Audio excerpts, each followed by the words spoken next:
Shelby Palmer, how are you? I'm good. How are you, Eric? All right. It is my pleasure to bring Shelby Palmer on as a guest today to our Elite Agent Training podcast. And I have a few questions for you. One of the ones that I always like to start out with an agent is what led you to become a real estate agent and how did you get your start in the industry? But before I get to that question, I want to make this statement. Shelby has consistently been, well, first of all, you've been with me for... I think since like 2015-ish, maybe. Is it? Does that sound I was about thinking right? even longer than that, but I don't know. 14, 15. You've been with me for a while. Yeah. Your mom and dad were both with me before Correct. you. And so So you totally just answered your own question. so How did know I your get my fa- start? Well, that's how maybe you got into it. But I've seen you when, I think you've been in real estate longer than me, Yeah, but I've seen you go through hard times. We've known each other for a long time. correct. I've seen you go through ups and downs. You've seen me go through ups and downs. And we're still here, sitting here today. And in fact, the last couple of years, you have won, what is the title for the Best of Northern Utah. Best of Northern Utah for Yeah. real estate agents? Yeah. And you have consistently been one of my top performing agents, top one or two, Thank you. almost every year. Thank you. Yeah. So, yeah. So I know. I looked at our numbers this last week. Actually, Brian looked at our numbers for us this last week. I'm not mad about where we're sitting this year. Yeah.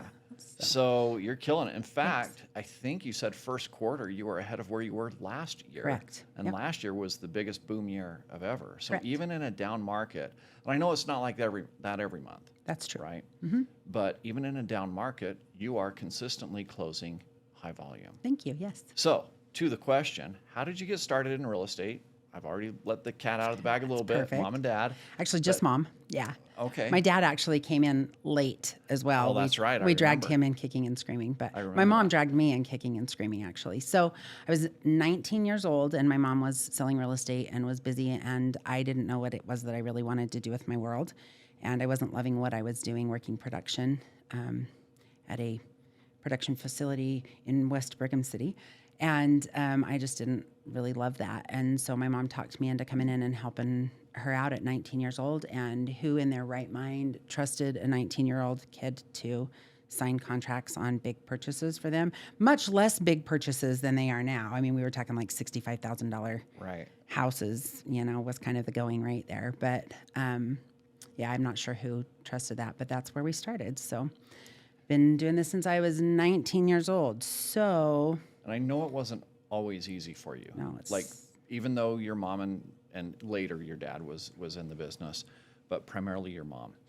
When you started out, it wasn't automatic going gangbusters with this. No, not at all. In fact, it was rough. I remember one conversation early on. You called me up and you're like, I think I'm just going to take a job at Maverick. That's true, actually.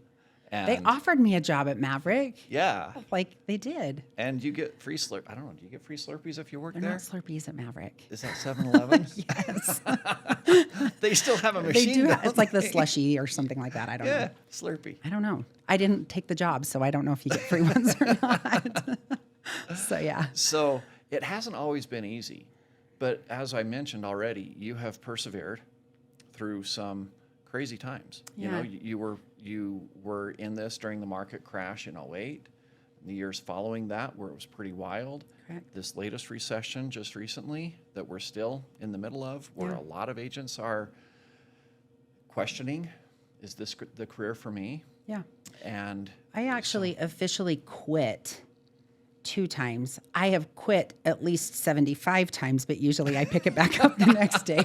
So usually we pick it up the next day, but I've officially quit and taken another job elsewhere, 2 different times, kept my real estate license, through it. But, things were tough. I was raising little children at 19 years old. When you kind of start out, there's a whole life ahead that needs to be done. And so I quit and came back. It's always just pulled me back. But something shifted back in, 2015. It actually shifted with the Maverick incident, where things were really stressful. Brian and I had just recently gotten married again, and we were jumping back in. You're probably right. It probably was about 13 or 14 that I came back here or to Equity. And we had 6 kids at home, and we were raising them on a really, really unlivable income at that point in time. And I was out hustling and spending money on gas, showing homes all over Cache Valley. And Brian's like, you can't keep spending money on gas. Like, we don't have anything coming in. And so I did go and interview for another job. And it was really at that point for me that I was like, what is it that I want to do? Like, where is it that I want to be with this? And what is it that I want to do?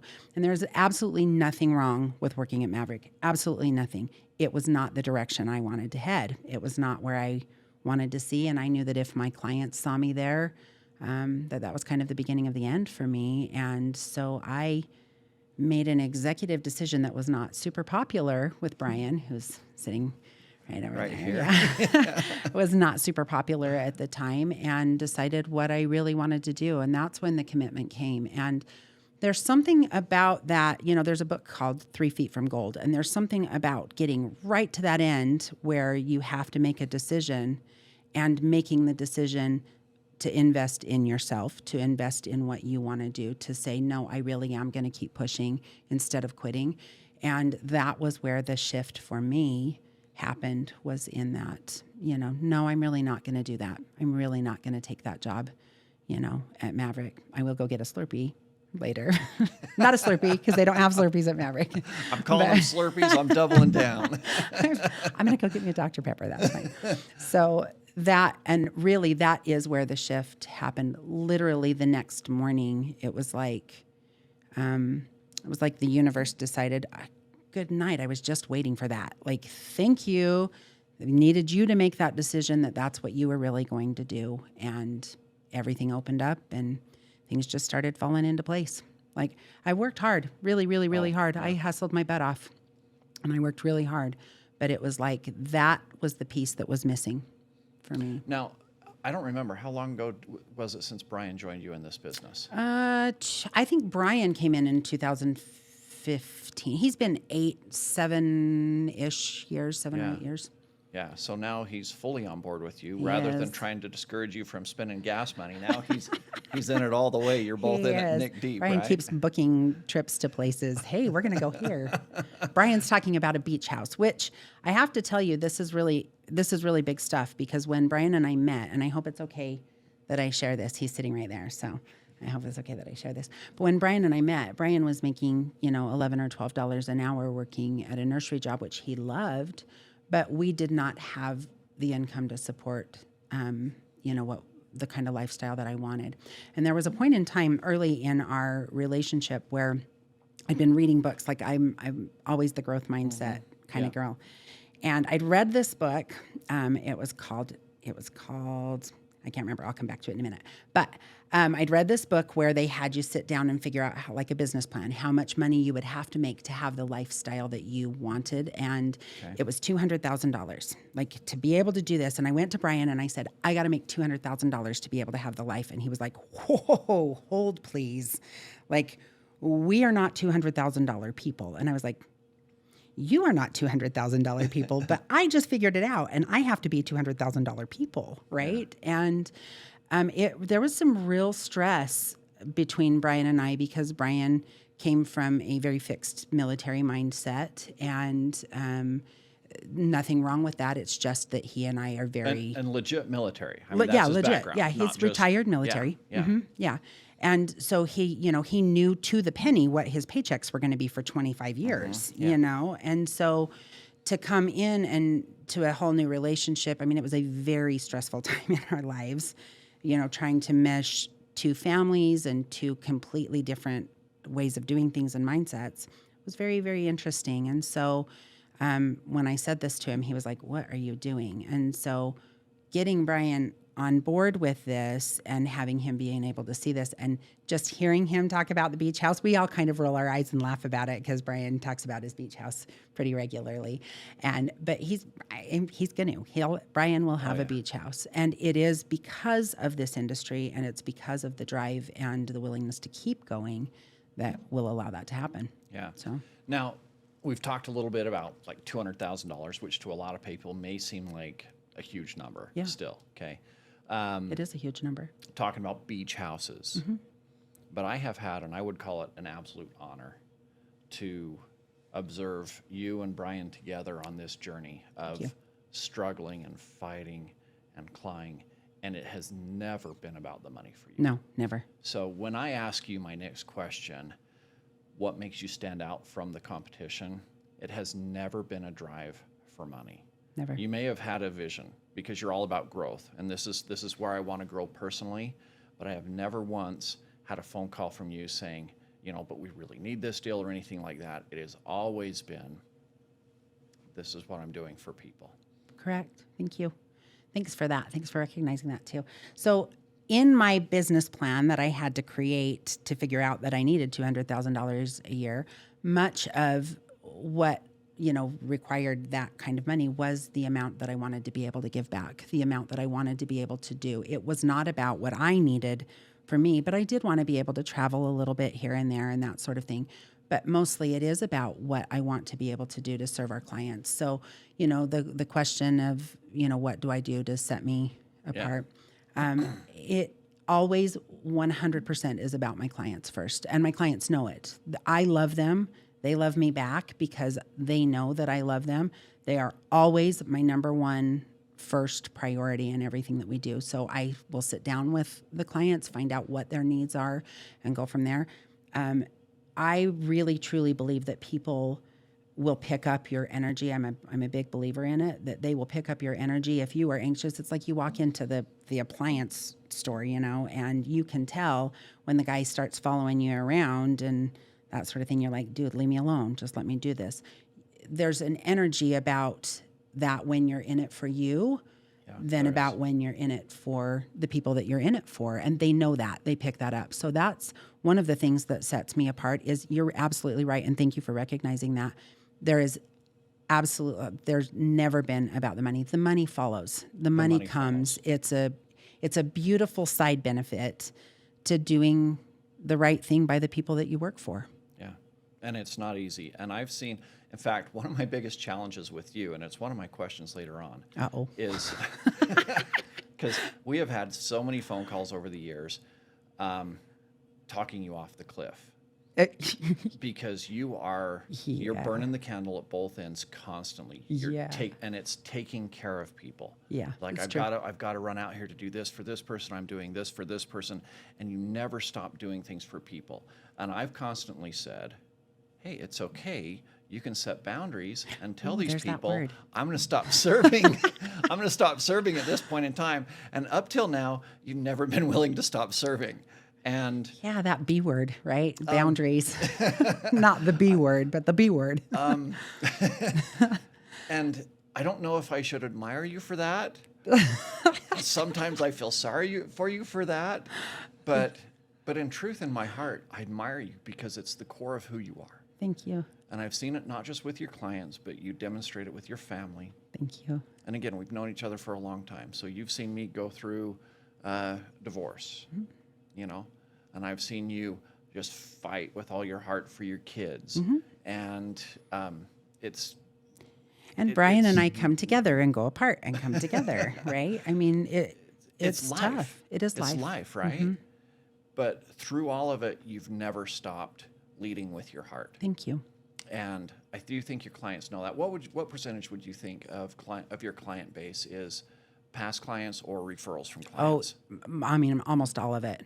Yeah. Once in a great while, something comes that I didn't know where it came from or I didn't expect. But how many hours a day do you spend telemarketing, cold calling? 0.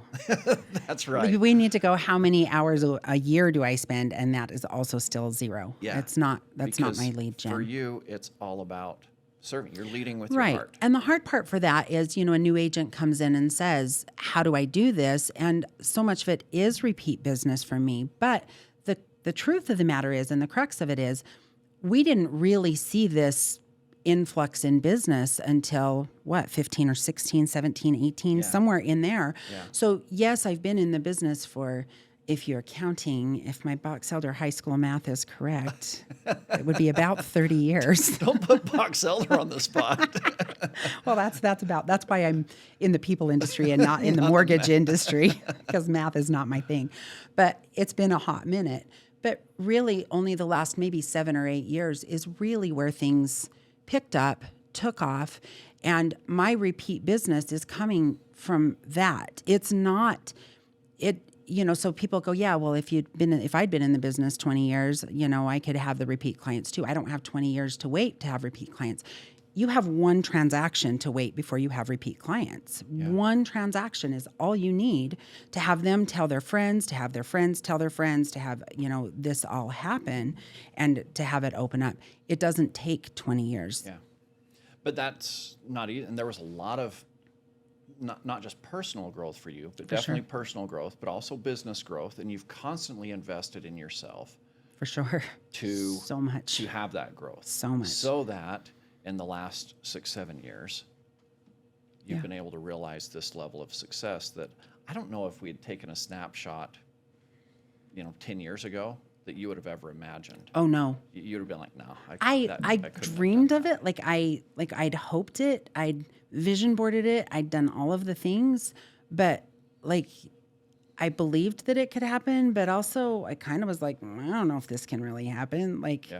But I worked my butt off, for it to do that, to get there. And you're right. The boundaries tends to be one of my difficult places because I do love the people. And we joke about it with my therapist, right? Because Lord knows we need those, right? And I joke about it with him all the time that I am a recovering people pleaser.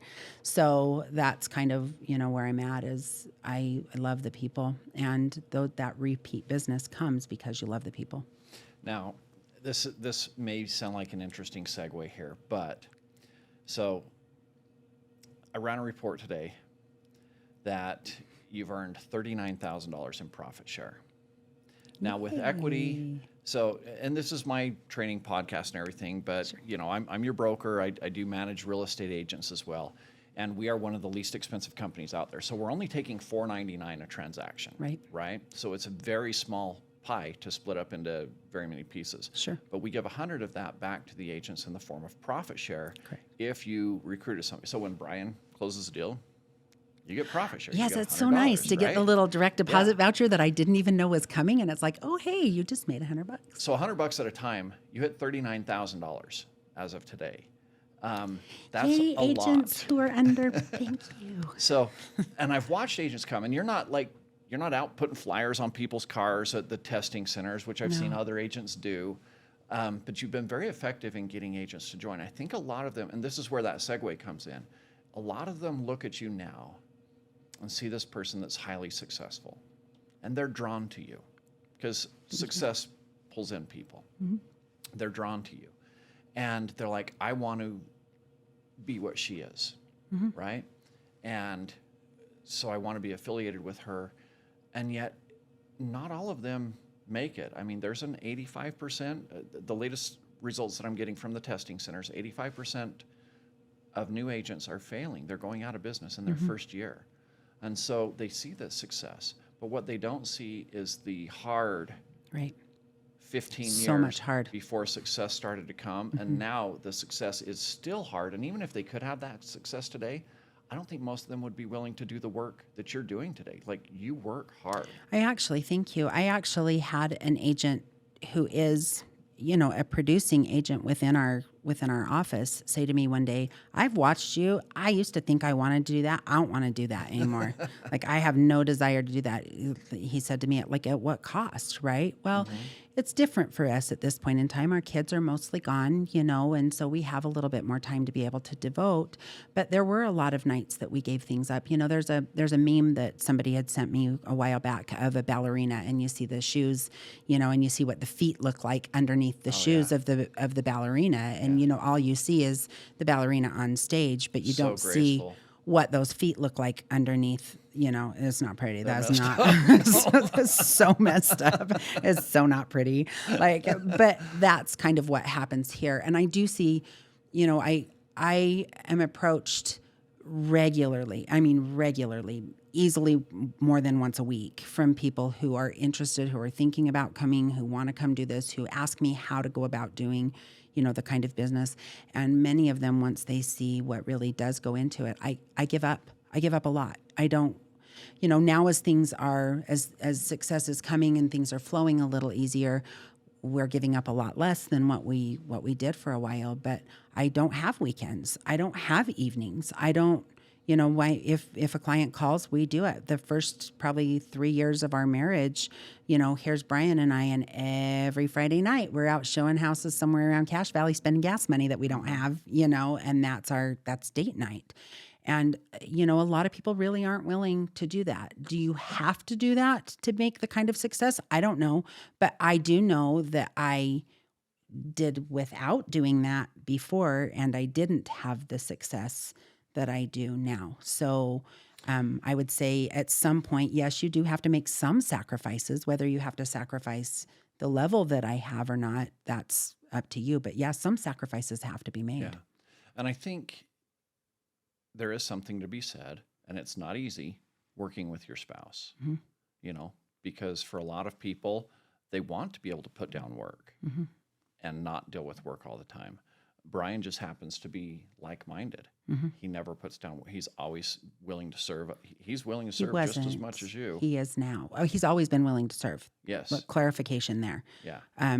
He wasn't always willing to spend every weekend, doing this as well. But I think as we've been able to do that together, it does make it a little bit easier. Yeah. To be able to do that. If we were in two different industries, which we were for a while, it was difficult. The fact that it gives us an opportunity to do things together, that's it. We do still have to, Brian's busy now too. So, we do every once in a while, we sit down for dinner somewhere and he's on his phone. He keeps picking up his phone, and I'm like, would you put that thing down? Boundaries? And he's like, interesting, because for the first 5 years of our marriage, this was our whole dinner in reverse. And so I'm recognizing now as he's busy, I'm recognizing, what that is like for the other person as well. So isn't it fun that we're still figuring things out? Oh yeah. Every day. Like as successful as you are, we're still every day still fighting the fight. Nobody has it nailed down. No. It's a constant struggle. One of the things that we do when we get to this level of success is we form teams. Yes. Right? Oh. And teams bring their own challenges. And I know that over the past couple of years, you've worked hard to try to build a team. And all of these things that we've talked about have been challenges for you in building the team. Number one, people pleaser, right? For sure. So you want to take care of people. And these are all conversations that we've had. You want to take care of people sometimes more than they want to take care of you, and yet you're hiring them to take care of you, right? That's why we hire somebody, is so that they take some of our load off of us. Hey, it's give and take, right? Yeah. Like on both sides. You're giving them a paycheck. Right. But hopefully, right. Yeah. So that's a challenge there. And then, so you want to please them, you want to take care of them as well. And then there's this amount of effort, this amount of work that you're willing to give, and you want somebody to work alongside you. It's hard. Forming teams is hard. For sure. Keeping teams together is hard. What has been your journey with that? So we had kind of an interesting situation in our family because we ended up having a situation where we had to drive across the state every week for a child who was needing to go to school in St. George. Now, when you say across the state, you're Brigham talking City about to St. the George. long end. Yeah, no, like for sure. The very top of the state to the very bottom of the state. Yeah, not we were equally one county as to far the others. from Nevada on the south end as we are from Idaho on the north end, and it's like 30 minutes, within 30 minutes of that border on each end. And we did that for 4 years, and I knew in order to make that happen, we would have to do something because I couldn't physically be in both places. I've been trying to figure out how to do that, and I'm getting pretty good at it, but there's times that you just can't. So, some of that happened that way. Some of it happened because, Malone, who also joined, he's one of my very best friends in the whole wide world. Mm-hmm. And Brian and I teamed up originally, the three of us, and decided to go that way. And then it kind of evolved as I had to take Lex to school in St. George. And, the things that we did there, it kind of evolved into something bigger. And I had this grand vision for what needed to happen. Now, in the defense of those who have served with me on my team, I will say one of the big challenges of going from solo agent to team agent is giving stuff up. It's hard. Yeah, like giving up control my name is on the sign, my name is in your yard, my name is on the advertising, and yet I somehow have to relinquish what I would normally be doing. I really struggled with that. I never would have thought I was a control freak. No, Don't wait, did laugh. you say struggled past tense? Yeah, I'm doing okay. Yeah, you get better. All right, I'll give you that. I'm improving. Yeah, for sure. But that was a hard thing to get to a point where now I got to a point where I was busy enough that I literally had to relinquish. I couldn't, I mean, I think I had 18 closings one month or something like that, which is insanity for It is. one person. And I physically couldn't be there. That separation of having to be across the state when I couldn't physically be somewhere really did help for me to have to relinquish some of that, to start to delegate. There's the D word, right? The delegate, which was something I was not very good at the past. And my office manager would probably still say I'm maybe not so great at that, but I am doing better. At least I'm trying to. So in forming teams, that's a big thing, is learning how to delegate. It's not my intention to be any kind of a control freak or anything like that. I don't think it's about being a control freak. No. Like you said, it's your name. And the whole reason that you have so many people that are repeat clients and referrals is because they know how much you love them and care for them. Well, and you're and going so much beyond filling out a contract. thank you. And I know what my feet look like under those ballet shoes, right? Like I know what it took to get me here. So being able, like, and I don't want to ever do that again. Like it was totally worth it, but I don't want to have to go back to rebuilding. And so, some of that, you've got those triggers that kind of so come in. I don't think it's about being a control freak. It's a delicate Yeah. line to walk where you're entrusting other people to carry this name that you have slaved for, Yeah. literally slaved For sure. for 15, 20 years to get to this point. For sure. And Thank people you. don't ever respect Yeah. that prior effort. Well, until their feet look like that, right? Until they've put in the work. And I think that's a lot of it. I think people are drawn to the success. They're drawn they want to do this. They want to see that. And we've mentioned this before, until you start to see what it really takes to get into it. And so then, it's hard. It is a hard industry to stick with and to break through. And so from a team perspective, I hired people who were part-time agents and it was like we're all friends and we still all really get along. We all do really well together on a personal thing. But I felt like I was putting in like everything that I had and I wasn't sleeping. And they're calling me, about the things that they need. And I'm absolutely willing to give up my time for that. And then, it was tough to put that time and that effort in and to not feel like the reciprocation was there on, say a festival weekend at Peach Days when I'm trying to manage here and I need somebody to go do some things and they're hanging out with their families, which is awesome. You should be hanging out with your families. Right. But that's the sacrifice that I'm talking about that I had made to get that name there. That's what made my feet look like my feet look, right? Yeah. Is that I didn't get to hang out with my kids on a Peach Days weekend. I didn't get to hang out with my family when I wanted to because somebody needed me, and so I went. Now, again, this is my success story. It doesn't have to be everybody's success story, but you do have to be willing to set aside your wants in order to get to that end result of that, whatever that looks like on your end.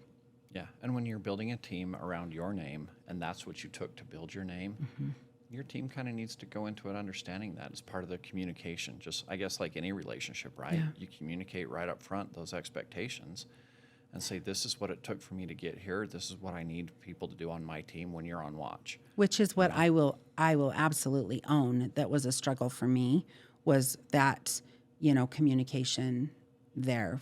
So we still have a team working and we still have, it just doesn't look like what I had envisioned it to look like. It's working. I feel like it works very well right now. The agents who have been on my team are still here. We're all still friends. We're still working together. When they need something, they still call me. We still work through that. We're just not the structured team of 15 agents that we had been. And then, of course, as you know, my team took some pretty hard hits. We had 3 really rough deaths within a short period of time that were not expected within the team. And we could not have had better people in place to support each other through that. While we were not seeing maybe the success of some of these major, teams and operations that we're seeing across the state, we were not seeing that kind of success. I think we all get to define success how it is, and our success is in that we were all 100% there for each other as we were dealing with deaths of children, deaths of a husband. I didn't realize that was going to do that to me, but that was just was a very difficult time for my team, and the people were absolutely the right people in place for that. You know what? I never really thought about it like that, but you're right. Success is defined differently for everybody. And I think it's defined differently for not just each individual, but for the time period that they're in. 100%. And I think you guys were there for each other. 100%. Because I've been through some crap, but not that kind of stuff. Mm-hmm. I haven't had a child Same. pass, but it's hard to not personalize that and say, For sure. what if? And the fact that you guys were there for each other and that you are still close, and who cares if the transaction count went down a little bit. Yeah. Somebody wasn't alone on their darkest day of their entire life. Absolutely. And, we may not have produced the numbers that I had set for our team, but that really wasn't what ended up being important in the big picture. So I can truly say for myself that there have been years in my own life where survival alone 100%. was my biggest success. The fact that I ended up at New Year's Day alive and kicking, that's my biggest success. 100%. And the fact that I was there at all, that was a win. Yeah. And that's really what counted. And, who cares about the numbers? I made it. Yeah. And go you. Yeah. And sometimes that's what it comes down to. And I feel like as a team, we've been through that. And fortunately, I didn't have to experience the pain that several of my agents have had to over the last year and a half. But, it was definitely a different measure of success for us. So, and we all still love each other. We all still, we're all still people. here. We just, like I said, we're not structured the way that we had been. Yeah, they're great people. Amazing. The best. Now, you said you've got agents coming up to you almost every week Correct. saying, hey, I want to have something like what you've got. How do I do this? What piece of advice would you give to a new agent just starting in this business? So I think you have to be authentic, first of all. That's number one. No, I'm going to add a caveat to that. It could be a new agent just starting or somebody that has been going through this kind of passively and finally maybe they're listening to this and they're saying, you know what, I just need to commit now too. Yeah. Because I've got the job at Maverick. Yeah. And I'm not happy here. And I know what I want for myself. And so I'm going to make that same commitment that Shelby made. Now what do I do? What's this advice? Sorry. So, no, that's great. So authenticity is huge. I mean, I've taken all of the classes, all of the A to Z selling classes and all of those things. Those do not fit me. Those do not fill in, they might somebody else, but they don't. So I think number one, being authentically you. People recognize that your people will come, right? Like you're the people who you don't have to go chasing people at some point in time. They come to you because you are authentically yourself. So I think number one, that. Number two, I think it's really important to have a clear picture of what it is that you want. What are you doing with this? Why are you here? Why are you in this industry? Are you in this industry so that you can have, money and cars and material things? That's fine. There's nothing wrong with that. Is that your goal? Are you in this industry because you love the people that you're working with and that you love opening doors and what is your purpose? So finding your why is really important. And then I think the third thing is every decision that you make will either take you closer to your goal or further away from your goal every single day. So you get up every morning, we talked about this a little bit before, in that it's a little tough right now. And we're seeing a lot of agents drop out of this business, a lot of people got in here thinking it was easy. And for a couple of years, it kind of was. I mean, stuff just happened. It just fell in your lap. Well, now that people are having to go out looking for work and trying to figure out where it's coming from, we're seeing people go, this is hard and I'm out of here. So if you don't want to fall victim to this is hard and I'm out of here, There's nothing wrong with taking a job at Maverick if that's what it is. But at the end of your shift at Maverick, you have to be making decisions that lead you to your ultimate goal. So if you have to take the job, take the job. But to me, I've seen it come. It was in my own world, it was the beginning of the end for me in taking another job, because at the end of the day, I was tired. And I wanted to go home, and I wanted to drink the Slurpee that I just got, right? And I wanted to just hang out and do nothing. But you have to continue to move forward toward your goal. Everything that you do every day takes you closer to your goal or moves you further away. I love that thought. So thank you. I love that thought. Yeah. Last question then. Okay. Dun, dun, dun. For the agents that haven't been through changing, shifting markets, because they do change, Yeah. right? Uh-huh. 08, all of a sudden, in fact, I was a non-competing broker. I hadn't done real estate for 4 years. And because I'd hit over 100 agents in my office, and I was just focusing on training, and it was actually a company policy back then that once you go over 100, you don't do it. So I hadn't closed deals for 4 years. Now all of a sudden the market shifts, and we've got short sales, and agents are coming to me like, how do I do a short sale? I don't know. I've never done that before. Right. And it was a change. And we actually changed our policy at that point, because I went back to the corporate office and said, we're not effective as brokers when we're not doing this. Right. When we're not involved in experiencing ourselves. Yeah. So, and I'm still fairly limited in doing the real estate, because I'm just pulled in so many different directions. But I do feel like it's important to be in the trenches still, doing a little bit, to have that respect for shifting markets. So we're in this shifting market right now. And like you said, a lot of agents are getting out. What do you think is one key thing for experienced agents? So we've talked about a brand new agent. What about an experienced agent? I love this question. And, it instantly what came into my mind is what I've been doing. And so fourth quarter, last quarter, my worst quarter in probably 10 years. It was brutal. It was rough for me. And I even had days in fourth quarter last year that I was like, what else can I do? I'm over this. Like, I don't want to keep doing this. It's hard, and I don't want to keep doing, where I'm going. So the key though is, I think, in just doubling down your efforts on what you do. It's really easy to fall victim. It's all about mindset. It really is. And it's really easy to fall victim to this is hard. You watch the news, and the news is like, oh, interest rates are horrible. They're awful. They're terrible. This is the worst thing ever. Crashes happening everywhere. The market's crashing. And it's really easy to let yourself get into that. I found myself there in fourth quarter last year, because I allowed myself to fall victim to that as well. In fact, one of my really good friends, who is also an agent, not at our office anymore, but Wait, they're really good friends? Yes, he is a I'm just really kidding. good friend. Said to me one day, and I won't use the word because, podcast, but he said to me, hold please. I had a conversation with him, and I was like, it sucks. I hate this. And he said, hold please. Did I just hear mindset from you? He's like, did I just hear scarcity mindset from you? And I go, it just like, it sucks. And he goes, you are Shelby effing Palmer. Did I just hear Shelby effing Palmer come from scarcity? And I was so grateful for that, because it snapped me. Like, I didn't realize I had gotten myself there. Yeah. I didn't realize. So to answer the I guess the long answer to the short question, right, is what do you do? Again, it's moving every day toward where you're at. So catching yourself, trying to stay positive, and doubling down your efforts on why it is that you're here.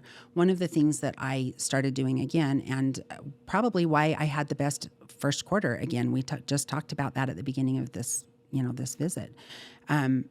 My fourth quarter, worst quarter I've ever had in 10 years. My first quarter, probably my best, right? Followed by it.